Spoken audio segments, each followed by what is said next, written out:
साम्राज्य न्यूज, सामान्यांचा असामान्य आवाज। आमदार प्रणिती शिंदे यांनी जाई जुई विचार मंचच्या माध्यमातून समाज कल्याण विभाग महामंडळाच्या विविध योजना व लोण शिबिराचे आयोजन सतनाम चौक कबड्डी मैदान लष्कर येथे सकाळी 10 ते सायंकाळी 5 पर्यंत करण्यात आले होते। याचे उद्घाटन आमदार प्रणिती शिंदे यांच्या हस्ते करण्यात आले। यावेळी गटनेते चेतन नरोटे, देवेंद्र भंडारे, मनोज येलगुलवाल, हनुमंतू सायबोडू, करेप्पा जंगम, लखन गायकवाड, सुरेश पाटोळे, तिरुपती परकीपंडला, मारुती माडगे, शुभांगी लिंगराज, डॉक्टर SK गायकवाड, राहुल अडसंगे व सर्व महामंडळाचे अधिकारी यावेळी उपस्थित होते।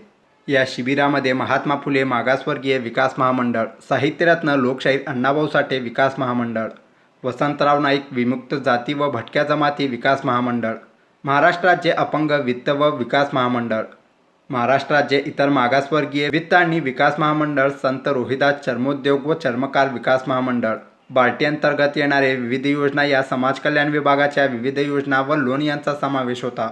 लाभार्थ्यांना विविध योजनांचा लाभ एका छताखाली व त्याकरिता लागणारे आवश्यक ते कागदपत्रांची तपासणी करून लवकरात लवकर लाभार्थ्यांना याचा लाभ मिळवून देण्याकरिता आमदार प्रणिती शिंदे यांनी याचे आयोजन केलं होतं। सदर शिबिराचा 350 नागरिकांनी लाभ घेतला असून आपले संबंधित कागदपत्रे जमा केलेली आहेत। नागरिकांना विविध योजनांचा लाभ एका छताखाली आमदार प्रणिती शिंदे यांनी मिळवून दिल्याबद्दल विविध सामाजिक संस्था व नागरिकांनी त्यांचे आभार मानले। त्याचं जे पूर्ण पॅटर्न आहे, झोनच्या बाजूला समाज कल्याणचे ऑफिस ठिकठिकाणी आपण लोकांपर्यंत जाऊन उघडूयात ना, काय कमी आहे ती तर आहे शासनाकडे। तर एकाच ठिकाणी ठेवण्यापेक्षा आपण वॉर्डात आणि प्रभागात किंवा झोन वाईज एक्झॅक्टली जसा झोन असतो तेच आपण कॉपी करून त्याच पद्धतीत समाज कल्याणचे ऑफिस जर ठेवले तर मला असं वाटतं खूप ह्याच्यामध्ये बदल होऊ शकतो। मी तुम्हाला एवढीच विनंती करते की हे जे किचकट पद्धती असतात त्यांना थोडा आमच्या लोकांना थोडी सवलत द्या आणि थोड्याशा 2-3 गोष्टीकडे नजरअंदाज करा।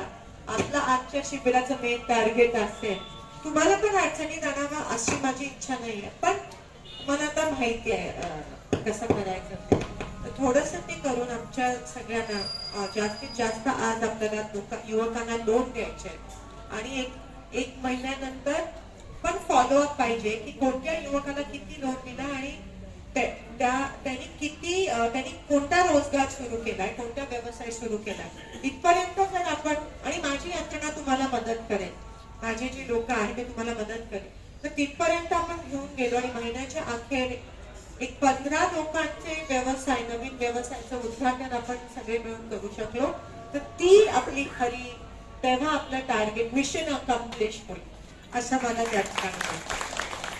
आणि ते करण्याच्या दृष्टिकोनातूनच आज आपण दिवसभर काम करूयात।